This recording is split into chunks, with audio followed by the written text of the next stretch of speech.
നാളികേര കർഷകർ അനുഭവിക്കുന്ന പ്രശ്നങ്ങൾ അനവധിയാണ്.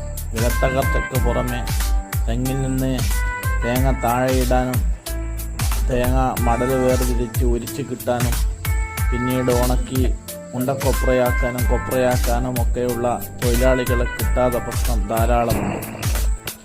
പലരും ഇന്ന് സ്വയം തന്നെ ഇത്തരം പണികൾ പഠിക്കുകയും പ്രവർത്തിയിൽ കൊണ്ടുവരികയും ചെയ്യുകയാണ്. മെഷീൻ ഉപയോഗിച്ച് തെങ്ങിൽ കയറുന്നത് പലരും പഠിച്ച് സ്വന്തം തന്നെ തേങ്ങ ഇടാൻ തുടങ്ങിയിട്ടുണ്ട്. തേങ്ങ ഉരിക്കുന്നതും കുറച്ചാണെങ്കിലും കർഷകർ തന്നെ അതിന് സമയം കണ്ടെത്തുകയാണ്.